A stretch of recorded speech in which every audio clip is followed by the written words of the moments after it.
Halo sanak semua, kita jumpa lagi di channel Firdaus Abi. Channel ini akan menyampaikan informasi-informasi inspiratif untuk kita semua. Yuk, tetap di sini.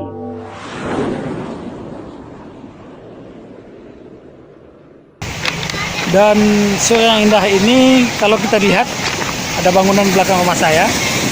Di belakang saya maksudnya, ada bangunan rumah di belakang saya maksudnya. Dan ini adalah bebatuan yang cukup panjang, kita lihat. Nah, di antara bebatuan ini merupakan sebuah pulau. Oh, ya, ini merupakan sebuah pantai.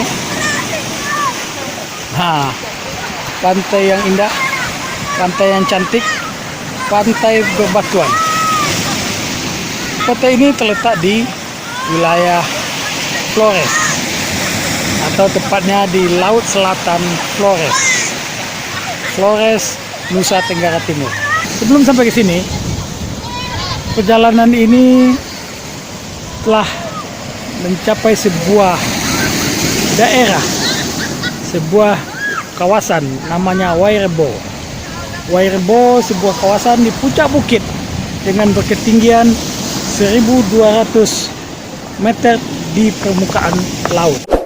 Sebelum dilanjutkan, jangan lupa komen, like, subscribe, dan tekan lonceng untuk mendukung kanal ini bisa berkembang dan mengabarkan info-info inspiratif buat kita semua.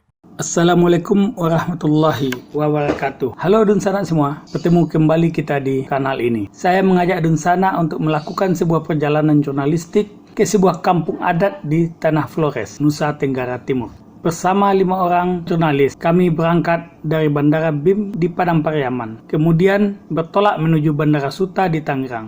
Transit di Bandara Juanda, Surabaya, lalu melanjutkan penerbangan ke Bandara Komodo di Labuan Bajo. Halo semua, ini kita berada di mana ini? Ya, kita lihat. Kita berada di Bandara Komodo. Iya, kita lihat ini.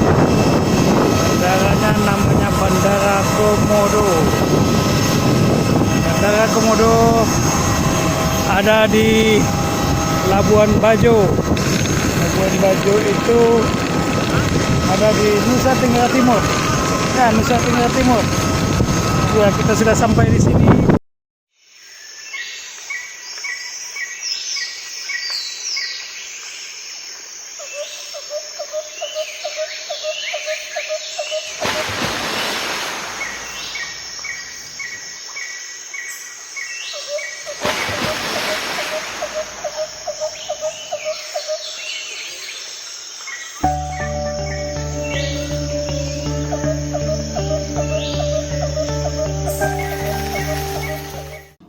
Kami terlebih dahulu menikmati siang, sore, dan malam di Labuan Bajo. Tak lupa kami mencoba kuliner khas di kawasan Muara yang bukanya setiap sore hingga malam. Wairebo, sebuah negeri yang berada di atas awan. Sebuah pemukiman yang berada di dinding-dinding gunung di tengah jantung bumi Flores. Wairebo bercerita tentang kesunyian, bercerita tentang kesepian yang memiliki keindahan, yang memiliki keunikan tersendiri. Wairebo tentu saja punya banyak cerita-cerita yang patut untuk disimak, yang memiliki pesan-pesan moral. Wairebo sejak dulunya dikenal sebagai negeri yang sangat-sangat indah. Keesokan harinya, sebelum menuju kampung kecil, tersuruk dan diapit 3 perbukitan terjal, kami terlebih dahulu mampir di kediaman Blasius Monta. Blasius Monta adalah orang yang dituakan dari kampung Wairebo. Wairebo dulunya berada di Kabupaten Manggarai. Ketika pemekaran, Kabupaten Manggarai menjadi 3, yakni Manggarai Barat, Manggarai Timur, dan Manggarai Tengah. Wairebo berada di Kabupaten Manggarai Tengah, ibu kotanya Ruteng. Mencapai Wairebo harus melalui perjalanan panjang dan berliku. butuh waktu sekitar 3 hingga 4 jam jika perjalanan dari Bandara Komodo di Labuan Bajo. Perjalanan ini melintasi Lembor, Borik, hingga Dentor. Rute lain bisa juga dari Bandara Komodo di Labuan Bajo, Ruteng, lalu Dentor. Perjalanan tepat berada di pinggir perbukitan yang langsung berhadapan dengan bibir laut selatan Flores. Sesampai di Dentor, yang berada di kawasan pinggir pantai, perjalanan dilanjutkan ke Kampung Denge di ketinggian sekitar 500 mdpl. Blasius Monta dan keluarganya tinggal di Denge. Denge merupakan kampung terakhir sebelum naik ke Wairebo. Blasius Monta bercerita, masyarakat Wairebo meyakini secara turun-temurun bahwa leluhurnya berasal dari Minangkabau. Cerita turun-temurun yang dikisahkan kembali oleh Blasius Monta yang berumur 53 tahun, diperkirakan 600 tahun silam atau sekitar tahun 1400-an Masehi, orang pertama menetap di Wairebo itu bernama Maro. Konon ia bersuku bangsa Minangkabau. Ceritanya, ia kehabisan bekal dalam pelayaran di wilayah Laut Selatan Flores, lalu melihat asap di daratan. Kemudian ia merapat ke daratan dan menelusuri asal asap yang terlihat. Asap itu rupanya berasal dari sebuah perkampungan, namanya Kampung Todo. Maro dan saudaranya menetap di Todo, lalu menikah dengan perempuan setempat. Suatu ketika terjadi perselisihan antara Moro dan saudaranya. Moro akhirnya memilih meninggalkan Todo. Ia berjalan menjauh dari Todo, hidup berladang, hidup berpindah, dan berburu. Ketika sampai di sebuah lembah tak berpenghuni, ia memutuskan untuk menetap di kawasan tersebut. Konon ceritanya, dalam mimpi, ia diperintahkan agar memberi nama wilayah itu dengan nama Wairebo. Apa arti Wairebo? Dalam bahasa Menggarai, Wai berarti air, tapi arti Wairebo sama sekali tidak ada. Masyarakat setempat tak tahu apa arti dari Wairebo. Sejak leluhur pertama orang Wairebo, hingga kini sudah ada 21 generasi. Generasi tertua yang masih hidup hari ini adalah generasi ke-18, sudah berusia 99 tahun. Blasius Monta merupakan generasi ke-19. Tak terungkap apa agama awal orang Wairebo, tapi orang Wairebo meyakini diri mereka baru mengenal agama pada tahun 1912, ditandai dengan peringatan 100 tahun gereja Katolik di sana pada tahun 2012. Agama Katolik tersebut dibawa oleh orang Portugis ke Todo dan selanjutnya masuk ke Wairebo. Untuk mencapai Wairebo, butuh fisik dan stamina yang prima. Wairebo berada di ketinggian lebih kurang 1270 meter di permukaan laut. Perbukitan yang dijelajahi memiliki kemiringan yang berat. Jika diukur rute yang dilalui, diperkirakan hanya 5-7 km, tapi butuh waktu hampir 4 jam berjalan kaki. Kawasan tertinggi sebelum sampai di Wairebo mencapai ketinggian 1600 mdpl, lalu harus menuruni lembah perbukitan di Golo Ponto, Golo Mehe, Ponto Nao. Gua di Wairebo, desa adat yang punya bagian dari sebelah Minang. Udahlah, kita tinggalkan seluruh perbedaan. Kita bersatu bangun negeri ini. Mantap, brother. Tidak mudah untuk mencapai negeri Wairebo. Kami dari rombongan wartawan yang datang berkunjung ke sana susah payah untuk mencapai puncak 1.600 meter dari permukaan laut. Jalannya tidak bisa dilewati oleh kendaraan apapun, hanya bisa berjalan kaki, hanya bisa ditempuh dengan berjalan kaki. Itu pun jalannya tidak mudah, terjal, menurun, berbatu, dan kalau hujan ini sangat berbahaya karena ada banyak jurang menganga yang siap menanti jika seandainya terpeleset. Tapi itu tidak mengurangi animo masyarakat, wisatawan mancanegara dari manapun untuk datang ke bumi Wairebo. Memasuki Wairebo ada aturannya. Setiap pengunjung harus membunyikan alat tabuh yang disediakan di rumah kasih ibu sebagai penanda kedatangan tamu. Setelah itu wajib ke rumah adat yang disebut rumah gendang untuk melakukan upacara penghormatan kepada leluhur atau disebut dengan Wailewu. Setiap orang yang baru masuk ke kampung tersebut harus disambut terlebih dahulu secara adat. Prosesi penyambutan secara adat hanya boleh dilakukan saat matahari masih ada, atau rentangnya dari pukul 7 pagi hingga 6 sore. Jika kehadiran di luar jadwal tersebut, boleh saja masuk desa, namun tidak akan disambut secara adat. Bagi yang tidak disambut secara adat, tidak diperkenankan melakukan aktivitas di kampung tersebut. Mereka harus segera masuk ke rumah gendang, tidak boleh keluar sampai besok pagi. Masyarakat setempat memiliki keyakinan setiap tamu adalah orang yang wajib dihormati dan dilindungi. Mungkin perjalanan yang cukup mengesankan bagi kami karena perjalanan yang begitu melelahkan. Akhirnya kami sampai di desa Wairebo yang merupakan desa yang orisinil, tradisional yang ada di bumi Nusantara ini, dengan mengikuti tradisi-tradisi yang ada di tengah masyarakat.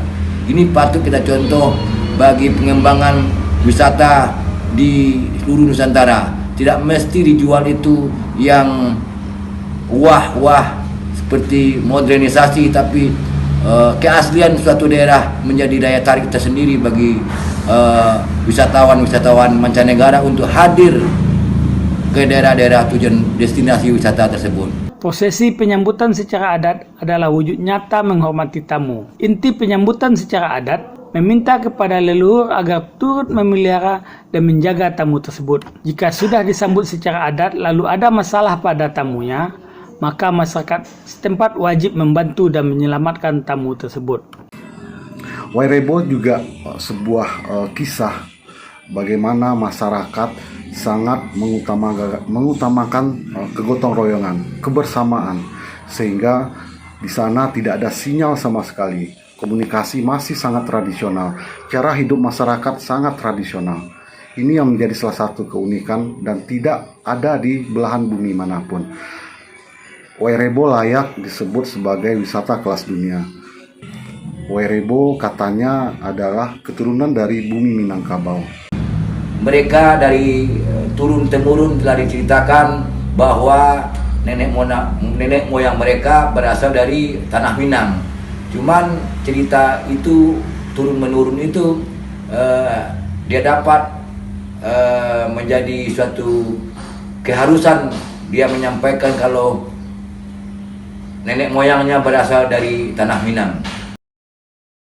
Saat penelusuran kami di Wairebo, tak banyak peninggalan yang bisa dihubungkan dengan adat dan budaya leluhurnya Minangkabau. Adapun yang mirip, mungkin alat gendang Wairebo yang mirip gandang tasa. Di Minangkabau, gandang tasa menjadi alat musik dan permainan anak nagari. Masyarakat Wairebo memiliki sulaman. Mereka menyebutnya dengan nama songke. Di Minangkabau, namanya songket.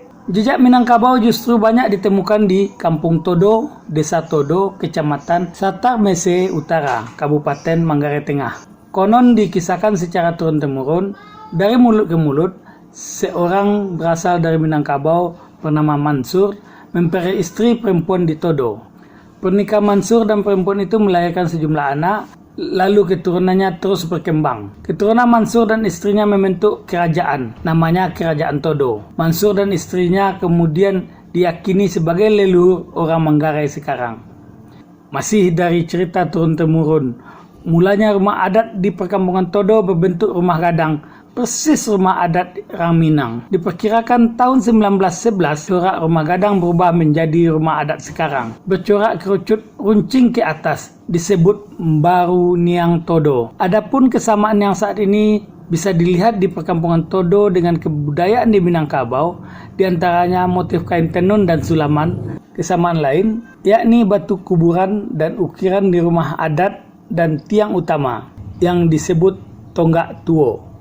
Perkembangan selanjutnya, anak cucu keturunan Mansur dan istrinya yang berasal dari Todo tersebut terus mencari wilayah lain. Mereka kemudian menyebar ke Bajawa dan Ruteng. Berbeda di Wairebo dan Todo yang patrilineal. Di Bajawa, mereka justru menganut sistem matrilineal, seperti halnya yang dianut masyarakat Minangkabau. Sejauh ini masih belum terungkap apakah kehadiran Maro pertama kali ke Todo di masa atau sesudah Kerajaan Todo, atau apakah ada hubungan antara Mansur Raja Kerajaan Todo dengan Maro. Belum ada literatur yang menjawabnya. Blasius Monta mengatakan tak pernah ada informasi atau kisah tentang siapa nama adik dari Maro yang datang bersamanya ke Todo. Tak pernah pula diketahui apakah ada hubungannya dengan Mansur. Di pusat kampung Wairebo ada 7 rumah adat. Setiap rumah adat memiliki fungsi berbeda. Rumah terbesar disebut rumah utama atau rumah gendang. Rumah adatnya berbentuk kerucut meruncing ke atas. Di bagian bawah berbentuk lingkaran. Ukuran lingkaran bergaris tengah 15 meter.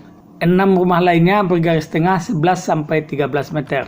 Di pintu masuk rumah gendang ada tanduk kerbau. Rumah gendang digunakan untuk kegiatan adat. Seluruh acara adat dilaksanakan di sana. Satu rumah digunakan untuk istirahat dan bermalam para tamu. Rumah ini tanpa kamar. 5 rumah lainnya dipakai bersama. Ada 8 kamar, dihuni 8 kepala keluarga dan perwakilan 8 cabang keturunan atau semacam suku. Sisanya masyarakat membuat rumah di sekitar rumah adat, tapi tidak boleh mendirikan bangunan di depan rumah gendang. Rumah adat yang berbentuk kerucut meruncing ke atas tersebut merupakan rumah kandang, terdiri dari 5 tingkat. Setiap tingkatan memiliki fungsi berbeda. Tingkatan pertama dijadikan untuk tempat tinggal dan aktivitas sehari-hari. Tingkatan kedua menyimpan bahan makanan seperti beras, jagung, sayuran, dan kebutuhan harian.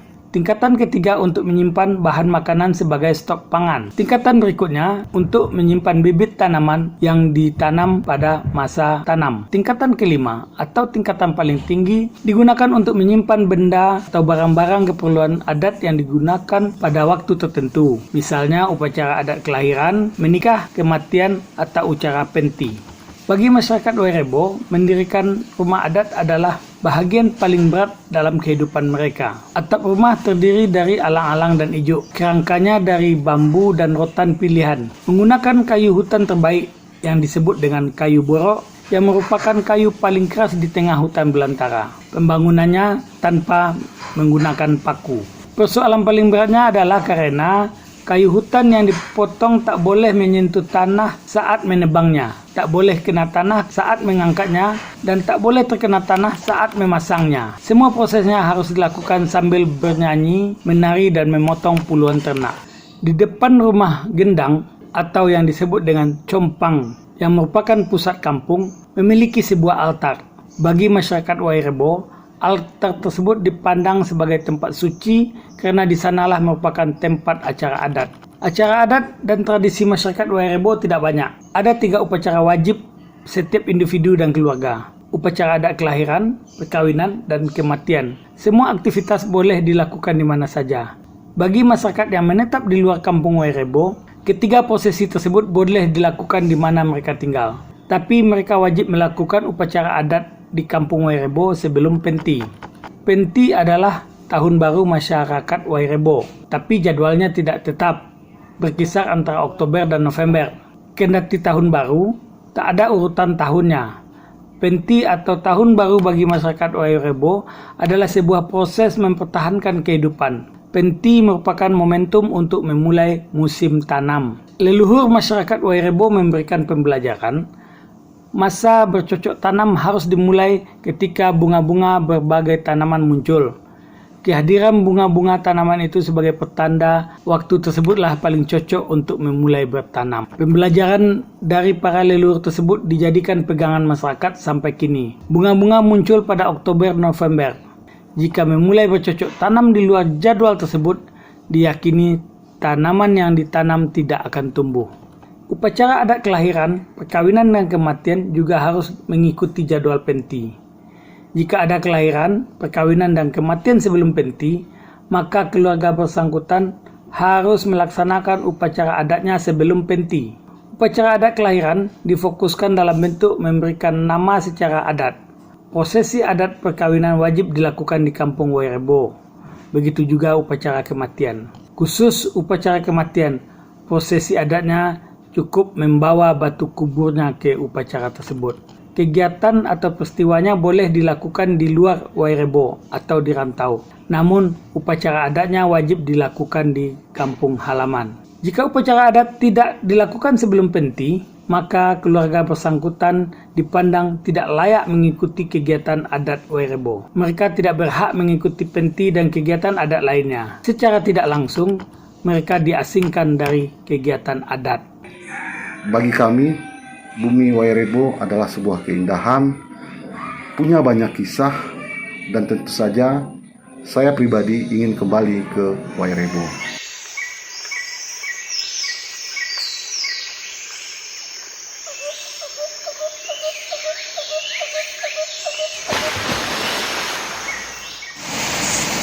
Assalamualaikum warahmatullahi wabarakatuh.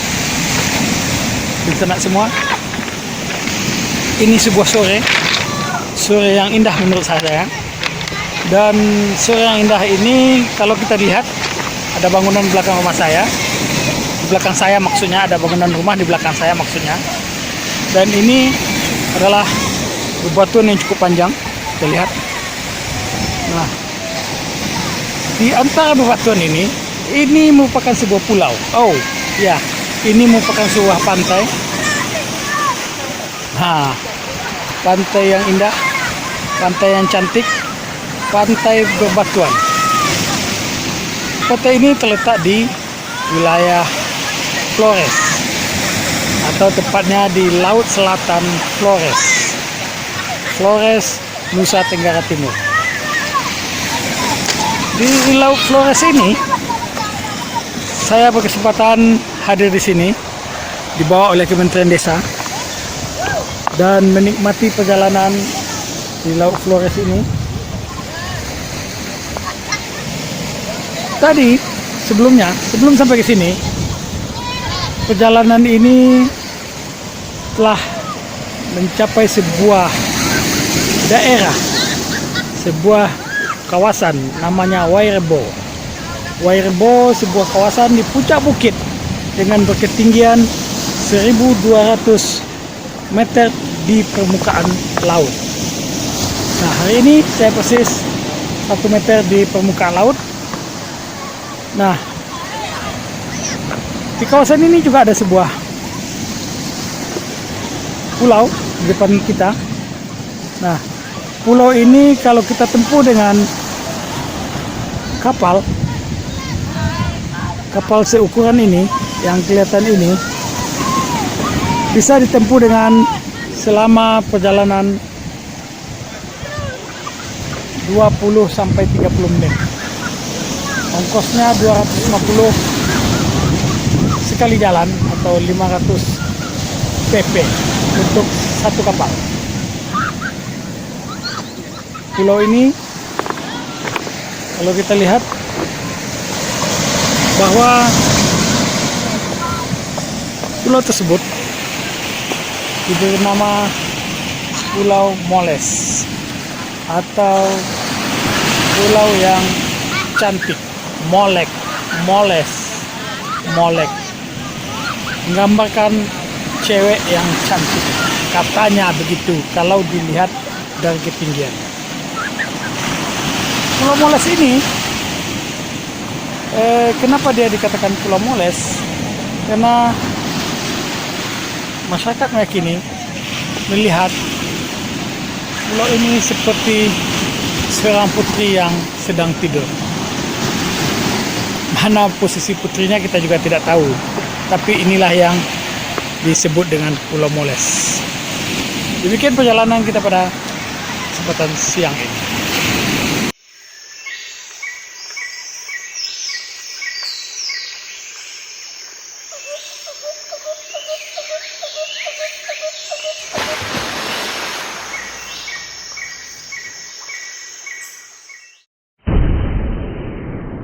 Sampai di sini dulu jumpa kita kali ini, dan tetap dukung channel ini sehingga kami bisa memberikan informasi-informasi yang inspiratif untuk kita semua.